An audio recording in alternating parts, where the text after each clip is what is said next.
Good morning दोस्तों। कैसे हैं आप लोग? मैं उम्मीद करता हूं कि आप लोग बहुत अच्छे होंगे, खुश होंगे।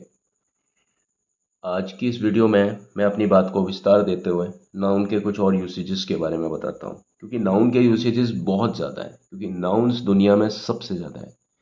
जितने तरह के नाउन्स उतनी तरह की बातें, उतने तरह से हमें वर्ब का एग्रीमेंट भी उस नाउन के साथ देखना पड़ता है, और एग्रीमेंट भी अलग अलग एस्पेक्ट में, अलग अलग परिप्रेक्ष्य में हमें देखना पड़ता है। ठीक है। चलिए अपनी बात को विस्तार देते हुए हम आगे समझते हैं। ये मैं कुछ सेंटेंसेस आपके सामने इसलिए लिखता हूँ क्योंकि कई बार सेंटेंसेस लिखने में, वीडियो में बहुत ज़्यादा समय लगता है। इसलिए जो चीज़ हम पहले से कर सकते हैं वो चीज़ ये है कि हम सेंटेंसेस को लिख लेते हैं, और कई बार लिखने में कोई गलती भी हो सकती है, क्योंकि ध्यान कई जगह होता है, लिखने पर भी, समझाने पर भी, और भी बहुत सारी जगह पर। तो फ्रेंकली थोड़ा सा समय बचाने के लिए और थोड़ा सा फोकस करने में चीज़ों को, मैं ऐसा कर लिया करता हूँ। ठीक है। क्योंकि कई बार आपने देखा होगा कि कई बार हम गलती कर जाते हैं पढ़ाते हुए। कई बार हम जो चीज़ हमें, जैसे कंट्रास्ट करना है किसी चीज़ में, तो हमें जो चीज़ फर्स्ट पॉइंट पे बोलनी चाहिए पहली चीज़ के साथ में, कई बार हम दूसरी चीज़ के साथ बोल जाते हैं। कई बार दूसरी चीज़ के साथ में होती है तो हम पहली चीज़ के साथ में हो जाता है। ऐसा कई बार हो जाता है कई लोगों से, मुझसे भी होता है। क्योंकि जब कई बार हम भाव विभोर हो जाते हैं किसी चीज़ में, तो ऐसा हो सकता है ना। तो उन चीज़ों से बचने के लिए मैं ऐसा कुछ कर रहा हूँ आजकल। ठीक है। चलिए हमारा पहला एग्जांपल है, हम देखते हैं। द एनवायरन और the environments of the school are dirty. एक माहौल वाली बात होती है, जैसा कि मैंने अपने पहले जैसे सराउंडिंग्स है शब्द, है ना, माहौल वाली बात होती है। स्वीपिंग्स, है ना, या इसको आप एनवायरन या एनवायरन्स, तो ये पूरा माहौल को लेकर के आ रही है बात। एनवायरन मतलब एनवायरनमेंट। अब आप स्कूल की बात करते हैं, तो जब आप किसी स्कूल को जब देखते हैं और आप उससे बड़े प्रभावित होते हैं कि साहब इसका तो बहुत अच्छा एक वातावरण है, तो वातावरण भैया एक चीज़ को नहीं बोलते हैं। वातावरण में बहुत सारी चीज़ों का सम्मिश्रण होता है, जो आपका कॉन्शियस और सबकॉन्शियस माइंड दोनों उसको पकड़ता है। ठीक है। तो वो टोटैलिटी में पूरा का पूरा जो उसका एक एक जो होता है ना कि एकाग्रता जो होती है किसी भी चीज़ में, जो उसका वो एक ही चीज़ का नाम एनवायरमेंट्स नहीं हो सकता, है ना। किसी भी जगह का जो एनवायरनमेंट होता है, वातावरण होता है ना, बहुत सारी चीज़ों का मिला करके हम रूप को, उसको हम एनवायरमेंट्स बोलते हैं। जहाँ तक बात स्कूल की है, तो स्कूल में तो आपको अलग अलग तरह की चीज़ें मिलेंगी, है ना। कुछ चीज़ें फिजिकल चीज़ें हैं जो आपको दिखने में आएंगी, कुछ चीज़ें फिजिकल नहीं होती हैं, कुछ चीज़ें मतलब आपको मेंटल चीज़ें होती है, कुछ एमिकस है, कुछ कॉर्पस है। ठीक है। जहाँ तक बात शिक्षा की बात है, शिक्षा है, पढ़ाने का तरीका है, व्यवहार है, स्टूडेंट्स का आपस में एक दूसरे के साथ उठना बैठना है, डिसिप्लिन है, कर्टसी, वो सारे लेवल्स, इन सभी चीज़ों को, और स्कूल के अंदर साफ सफाई है, स्कूल का इंफ्रास्ट्रक्चर है, वो सारी चीज़ें जो होती है ना, कि चीज़ें व्यवस्थित हैं या नहीं है, ये सारी चीज़ें अलग अलग तरह की चीज़ें, लेकिन इनको टोटल मिला करके एक, क्योंकि ये एक दूसरे से अलग होती हैं, इसलिए हम उसको एनवायरमेंट्स बोलेंगे। और जब उस चीज़ में आप एनवायरमेंट्स बोलेंगे, यानी ये प्लूरल चीज़, और दूसरा ये छोटी मोटी चीज़ नहीं है, इसमें आपको लग रहा है बहुत सारी चीज़ों का समावेश है। उसका जो बल्क है ना, it is not because of the same sort of और same sort of power. It is, I mean, it has got multifaceted aspects of good many things in the system calling school. So environs, यहाँ पर ये pluralise लग रहा है हमको ना, एक ही चीज़ नहीं है, तो उसके लिए हमें वर्ब का, कौन सी वर्ब का यूज़ करना पड़ेगा? आर का यूज़ करना पड़ेगा। ठीक है। आर का यूज़ करना पड़ेगा। अब ये मैंने एग्जांपल लिया है दूसरा, इस दूसरे एग्जांपल को हम लोग देखते हैं। ये एग्जांपल मैंने लिया है Shachi. Shachi garlanded Adesh and the nuptial or the nuptials were or was performed। एक सेंटेंस है, मेरी क्लासमेट का मैंने नाम लिया। स्कूल समय के तो अक्सर मैं अपने स्कूल के जो दोस्त हैं, मेरे मित्र हैं, मेरे लाइफ में मेरे प्रेरणा स्रोत कई लोग जिनके मैं नाम अक्सर लेता रहता हूँ, आजकल लिखता भी हूँ। तो ये उन्हीं में से एक शख्स हैं जिनका मेरी ज़िंदगी में बहुत अच्छा एक इम्पैक्ट है। शची गार्लैंडेड आदेश एंड द नuptials वर परफॉर्म्ड। ठीक है, ये उनके पतिदेव का नाम है। आदेश जी नहीं लिख सकता था क्योंकि मैं यहाँ पर हिंदी कंटेंट के हिसाब से पढ़ा नहीं रहा, तो मैं यहाँ पर मिस्टर तो लगा सकता हूँ, लेकिन मिस्टर लगाना गड़बड़ हो जाएगा। या मैं श्री नहीं लगा सकता या मैं जी नहीं लगा सकता। ठीक है, और मैं इनको एक जनरल स्टेटमेंट की तरह बता रहा हूँ। ठीक है, यहाँ पे किसी भी तरह का कोई इन्वोकेशन नहीं। तो मैं एक सेंटेंस है, शची गार्लैंडेड। गार्लैंडेड मतलब गार्लैंड से, गार्लैंड होता है माला, और माला मतलब संज्ञा यानी नाउन।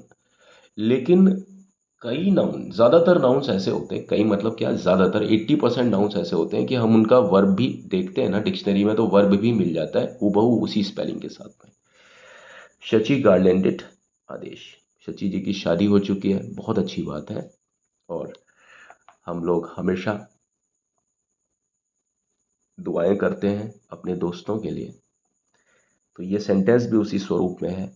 शची गार्लैंडेड आदेश, शची ने आदेश जी को माला पहनाई।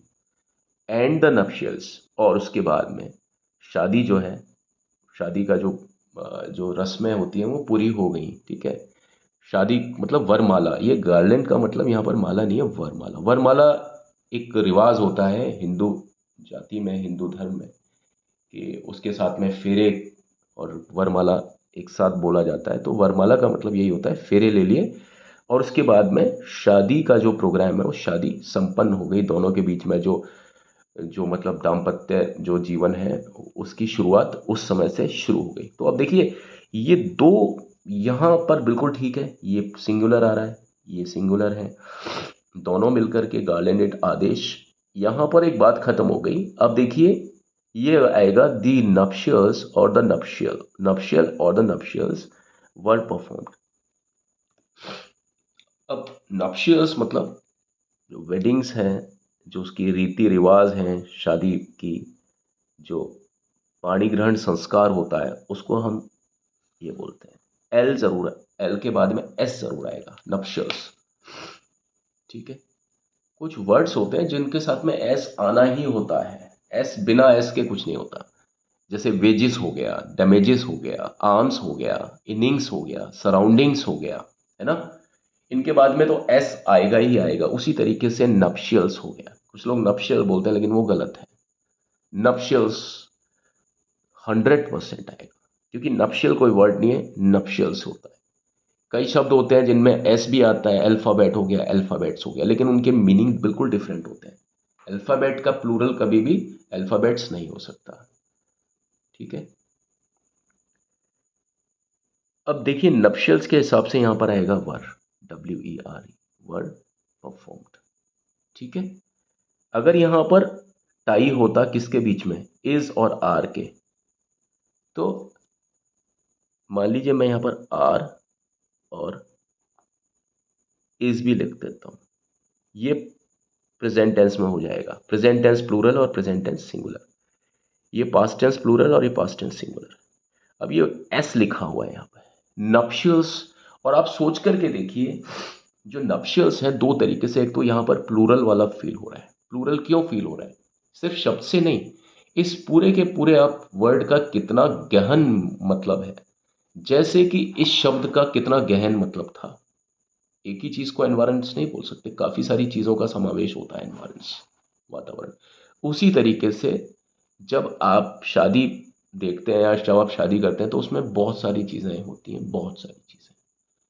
दो जिंदगी, दो इंसान एक समय पर एक ही दिन एक दूसरे के साथ में जीने मरने का एक प्रण लेते हैं, हर स्थिति में, हर परिस्थिति में, है ना। और उसमें सभी लोग इकट्ठे होते हैं, शामिल होते हैं, उसमें भी मानसिक शारीरिक चीज़ें सारी चीज़ों का समावेश होता है, इसलिए ये एक बहुत बड़ा मीनिंग ग्रहण करते हैं। उसमें अगर नप्शियल्स आ रहा है तो ये चलिए एक इस शब्द की एक बनावट है, लेकिन यहाँ देखिए दो लोगों के बीच का एक मिलन की बात हो रही है।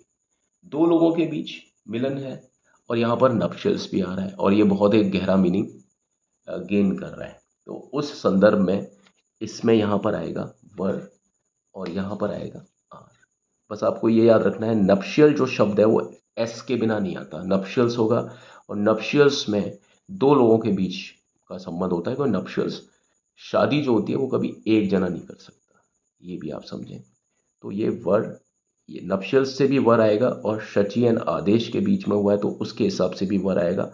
शची और आदेश के हिसाब से आर आएगा, शची और आदेश के हिसाब से वर आएगा। ये मैंने बताया क्योंकि ये दो लोगों के बीच का बात है और नप्शियल्स इसीलिए मतलब आया है, और नप्शियल नहीं है, नप्शियल्स है। तो ये नप्शियल्स या नुप्शियल्स जो भी आप बोलते हैं, अलग अलग इन्फ्लेक्शन है, इसलिए इज और वॉज नहीं आएगा। ठीक है, अब हम बढ़ते हैं आगे वाले सेंटेंस पर जो किसी टाइप का है ना। ऑल द एसेट और ऑल द एसेट्स, एसेट्स मतलब संपत्ति है ना, ऑफ द अक्यूज्ड है ना, जिसके ऊपर कोई केस वगैरह चलता है अलग अलग धाराओं के तहत, सेक्शंस के तहत, कई बार है ना व्यवस्थाएं होती है कानून की, उनमें कुछ संहिताएं होती हैं, किताबें होती हैं। आईपीसी हमारे इंडिया का सबसे बड़ा जो एक मानक है जिसके हिसाब से आपराधिक मामले की जो सुनवाई होती है वो प्रोसीजर से होती है, लेकिन जो दंड जो दिया जाता है वो सेक्शंस के तहत दिया जाता है। तो अक्यूज्ड, जिसके ऊपर वो मुकदमा कायम होता है, जो उसका आरोपी होता है ना, अक्यूज्ड। तो इसमें लिखा है all the assets of the accused were confiscated. जैसे किसी संपत्ति जब्त कर लेते हैं हम लोग, सरकार के उसमें चले जाती है ना। कोई व्यक्ति है, जैसे मान लीजिए कई डॉन हैं हमारे जो इंडिया में काफ़ी नाम वाम उनका पहले चलता था, वो देश से बाहर रहते हैं, उनको बुलाने की बहुत ज़्यादा कोशिश की जाती है, लेकिन जब वो नहीं आते तो ऐसा होता है उनकी जो संपत्तियों को जब्त करके सरकार अपने उसमें ले लेती है, अपने कस्टडी में। उस तरह की प्रक्रिया को आप लोग कंस्फिकेशन या कंस्फिकेट बोलते हैं। तो जितनी भी संपत्ति थी ना एक्यूज्ड की, उसको जब्त कर लिया गया, उसको सरकार ने अपने अपने कस्टडी में ले लिया है। ठीक है, तो यहाँ एसेट्स, और एसेट्स भी जो होता है ना वो एक ही चीज़ को एसेट्स नहीं बोलते। संपत्ति मतलब रुपए पैसा नहीं होता, ज़मीन जायदाद और बहुत सारी अलग अलग तरह की चीज़ें होती है एसेट्स में, गाड़ी घोड़े वगैरह वो सारी चीज़ें। तो आप देखेंगे ना, जैसे नप्शियल्स में, जैसे एनवायरन्स में अलग अलग तरह की चीज़ों से मिल करके वो वर्ड बना है, उसमें एस लगा है। इसीलिए लगा है क्योंकि उसमें बहुत सारी चीज़ों का समावेश होता है। तो संपत्ति जो शब्द होता है ना, सिर्फ रुपया पैसा नहीं होता, उसके अलावा बहुत सारी चीज़ें होती हैं संपत्ति में। आपका जैसे कोई मान लो कोई म्यूज़िक डायरेक्टर है और उसकी कुछ रचनाएं हैं, वो भी उसका एसेट्स हैं।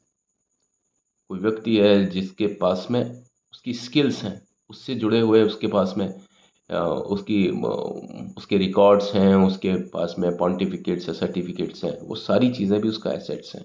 एसेट्स का मतलब सिर्फ रुपए पैसे से नहीं होता, ठीक है, उसके अलावा भी बहुत सारी चीज़ें होती हैं, इसलिए इसमें एस लगता है शब्द के साथ में। जहाँ तक मैं समझता हूँ इंग्लिश का जो साइकोलॉजी है वो इसी टाइप का है। अब जब यहाँ पर एसेट्स हो गया और जब आप इस शब्द को सोचते हो तो आपको एक चीज़ दिखाई नहीं देती, उसमें कई चीज़ें दिखाई देती हैं। जैसे नप्शियल्स में आपको कई चीज़ें दिखाई देती हैं, कम से कम दो लोग दिखाई देते हैं नप्शियल्स में, और उनसे जब उनका मिलन होता है तो वो अलग अलग टाइप से उनका मिलन होता है, एक ही रूप से में मिलन नहीं होता कभी भी। तो इसलिए वहाँ पर प्लूरल आता है। अब वो प्लूरल चाहे तो प्रेजेंट का प्लूरल है, चाहे वो पास्ट का प्लूरल है। यहाँ पर भी देखिए, अगर हमको चुनना पड़े, if it is to choose in between the singular version or the plural version of the verb, we are supposed to get to the plural version. And if we have a choice, juxtaposing, to choose from is or are. We are always with the plural version. Come what may, is a present or the past. But in both the cases, we are supposed to choose the plural versions. It is the plural version of the present and it is the plural version of the past. And as far as the future tense is concerned, we have a relaxation because will or shall is applicable in every case, whether it is the singular one और the plural. ठीक है. इसके बाद में हम लोग example पर आते हैं. मोस्ट ऑफ द एनल और annuls of the world has और हैव बीन डिस्ट्रॉयड. हमारी जो हिस्ट्री है, आपको मालूम होगा हिस्ट्री में बदलाव हुए कई बार, अलग अलग टाइप की हिस्ट्री एक रही होगी, लेकिन ऑथर्स ने उसे अपने अपने हिसाब से अलग अलग तरीके से उसको रिप्रेजेंट किया. हिस्ट्री का बहुत बड़ा एक पोर्शन है जो कि हमें मालूम ही नहीं है कि पहले लोग कैसे हुआ करते थे. तो ये वही स्टेटमेंट है. तो एनल्स जो जो रिकॉर्ड्स होते हैं ना, हिस्टोरिकल रिकॉर्ड्स, वो हिस्ट्री को हम एक सोर्स से नहीं जानते हैं. उसका स्रोत होता है ना, वो एक स्रोत नहीं होता है जिससे हम इतिहास को जानते हैं. इतिहास को हम कई स्रोतों से जानते हैं. इतिहास कभी भी एक चीज़ से नहीं होता. बहुत सारे लोगों की राय होती है उसमें, बहुत सारी जो जनरेशन्स के बारे में जो एक कॉमन बात निकल कर के आती है या विविधताएं निकल कर के आती हैं, कंपैरिजन होता है, उनका कॉन्ट्रास्ट होता है, सिमिलैरिटी होता है, उसके आधार पर हम कुछ चीज़ों की गणनाएं करते हैं. और वहाँ पर भी देखिए समूह की बात आ जाती है. ठीक है ना. तो ये शब्द है जो एनॉल्स है, उसका मतलब यही है. अब जहाँ पर बात समूह की आ रही है और जहाँ बात पूरी दुनिया की आ रही है, तो वहाँ पर कौन सा वर्ब आएगा? वहाँ पर आएगा हैव आएगा, हैज़ नहीं आएगा. क्योंकि यहाँ पर फील किसका है? या फील है बहुवचन, बहुवचन वाला फील है. ठीक है, ये वर्ड के अंदर. ठीक है, जैसा वर्ड के अंदर जो फील आ रहा है, ये भी ज़रूरी नहीं है जिसमें एस आए उसमें सब में आपको एस लगाने वाला क्या है, में प्लूरल आए. लेकिन फिर भी जिस वर्ड में एस आ जाता है लास्ट में, है ना, ज़्यादातर बोल रहा हूँ मैं आपको, उसको देखिए वो वर्ड आपको फील कैसा दे रहा है. रेस्ट्रिक्टेड फीलिंग दे रहा है वो, ये एडवांस्ड फीलिंग दे रहा है. संकुचित रूप से महसूस कर रहे हैं आप उसको, या आप उसको विशालतम रूप या विशाल रूप से, इसको तो मैं संकुचित रूप से तो मतलब सोच ही नहीं सकता इस शब्द को. इसको मुझे विशाल रूप से सोचना पड़ेगा. जैसे मुझे एसेट्स को विशाल रूप से सोचना पड़ेगा, जैसे मुझे नप्शियल्स को विशाल रूप से सोचना पड़ेगा. तो जब हम उस चीज़ को सोचते हैं और हमारे दिमाग में उस चीज़ को लेकर के विशाल का या विशालता आती है, तो हम उसको बहुवचन के दायरे में रखते हैं उस चीज़ को. ये आप समझ लीजिएगा. ठीक है, यहाँ देखिए थैंक अ लॉट. थैंक भी बोल रहा है, लॉट भी बोल रहा है. अब देखिए ये जो है धन्यवाद, कभी भी कोई पॉइंट वाली चीज़ नहीं हो सकती. धन्यवाद, धन्यवाद मतलब जो आपके तन से, जो आपके महसूस होता है, फील आता है फिजिकलिटी में आपका, मेंटली. जब आप किसी के लिए धन्यवाद लेते हैं या देते हैं, तो आपको क्या धन्यवाद शब्द क्या है? क्या वो एक एक पतली चीज़ है या एक बहुत विशाल चीज़ है? विशाल एक एहसास है, चीज़ तो नहीं है, एक एहसास है. ठीक है. तो जब आप किसी के लिए बहुत ज़्यादा आभारी होते हैं, धन्यवाद होता है, धन्यवाद देते हैं, तो उसका थैंक्स होता है. थैंक अलॉट लिखा हुआ है, तो थैंक होगा या थैंक्स होगा? It's a thanks a lot. ठीक है. आई थैंक या आई थैंक्स. अब थैंक में भी आपका वर्ब भी है और वो नाउन भी है। ठीक है, यहाँ पर ये ए के साथ में लगा हुआ है और ए के साथ में लॉट लगा हुआ है। ठीक है, तो वहाँ पर थैंक्स आएगा, ना कि थैंक आएगा। ये भी अपने विशालतम रूप में है। बाकी इंग्लिश में देखिए कुछ भी हो सकता है, मैं आपको फिर बता रहा हूँ, इंग्लिश में कभी भी कोई एक लीक नहीं है, लेकिन संदर्भों के ऊपर चलती है अंग्रेजी, परिस्थितियों के ऊपर अंग्रेजी चलती है। यहाँ पर जो परिस्थिति बता रही है वो इसको प्लूरल बताने पर आमादा है। बाकी बहुत सारी वैरायटीज़ हैं, बहुत सारे इन्फ्लेक्शंस हैं जो आपको इस तरीके से भी बताएंगे। तो जो कंपटीशन में जो इस जिस तरह का आपको लिखना होता है, या कंपटीशन की जो एक अप्रोच है, वो इस टाइप की अप्रोच है। ठीक है, चलिए अपनी बात को आगे विस्तार हम अगले वीडियो में देंगे। ये वीडियो बस यही हम ख़त्म करते हैं। अगली बार हम एक अलग से किसी टॉपिक के ऊपर बात करेंगे जो कि नाउन यूसेज से ही जुड़ा होगा। आप लोग खुश रहें, आबाद रहें, मस्त रहें, और मेरे इस चैनल को like, share, subscribe, comment please ज़रूर कीजिएगा, क्योंकि हमारे जैसे नए यूट्यूबर्स के लिए आप जैसे लोगों का सबसे बड़ा और एकमात्र सहारा होता है। Thank you and have a nice time. May God bless all of you.